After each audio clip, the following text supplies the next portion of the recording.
আসলে এখন যে কথা বলা হচ্ছে সেটা কি সত্য যে শেখ হাসিনার আওয়ামী লীগ তার শাসন আর এই তারেক রহমানের শাসন আমল এটা কি একই? অর্থাৎ শেখ হাসিনাও ফ্যাসিস্ট ছিলেন, তারেক রহমানও ফ্যাসিস্ট। এটার পক্ষে যুক্তি কি বা ব্যাখ্যা কি? আমি সেটা বোঝার চেষ্টা করছি এই কারণে, জামাতের আমির বলছেন যে ফ্যাসিস্টরা যা করেছে হুবহু তার ফটোকপি দেখতে পাচ্ছি।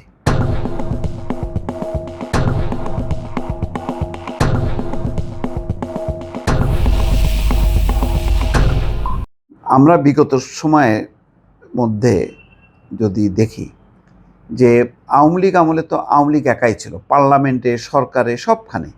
সেখানে পার্লামেন্টে না ছিল বিএনপি, না ছিল জামাত। তাহলে আওয়ামী লীগ আমলে কি ছিল? একদলীয় শাসন, যেখানে সংসদে পর্যন্ত বিএনপি জামাত কেউ ছিল না। আর কি ছিল? বিরোধী দলের কোনো সভার সমাবেশ, মত প্রকাশের স্বাধীনতা ছিল খুবই সংকুচিত। জামাত তো আন্ডারগ্রাউন্ডেই চলে গেছিল। আর মুখোমুখি যার সংঘাত সংঘর্ষ সব হতো আওয়ামী লীগের সঙ্গে বিএনপির।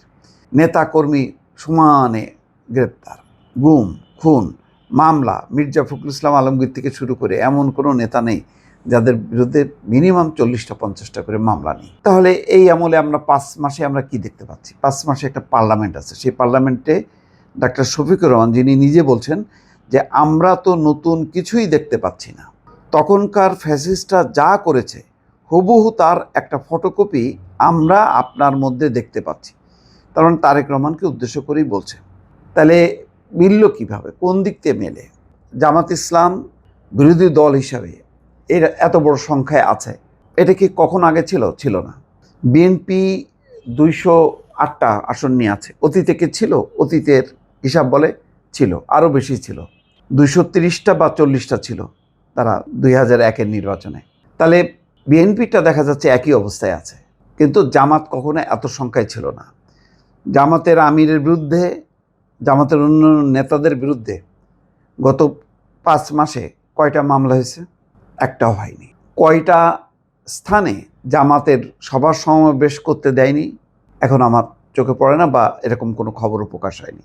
কতজন জামাতের নেতাকর্মীর বিরুদ্ধে মামলা হয়েছে রাজনৈতিক কারণে? না, হয়নি। তাহলে হুবহু ফটোকপি কিভাবে হইল? বলা যায় যে জুলাই সনদ বাস্তবায়ন, তো বিএনপি তো বলছে জুলাই সনদের প্রতিটা স্তর যেটা তারা ঐক্যমত্য কমিশনে একমত হয়েছে সেটা বাস্তবায়ন করবে, এবং যেহেতু তাদের নিজেদেরই 31 দফা সংস্কার কর্মসূচি আছে, বাস্তবায়ন করবে। তাহলে কিভাবে হইল? বিএনপি একটা অগণতান্ত্রিক ফ্যাসিস্ট দল, এটার জন্য যে যে উপাদান লাগে সেই উপাদানের কি কি দেখা যাচ্ছে, যদি এটা ব্যাখ্যা করা যেত ভালো হতো।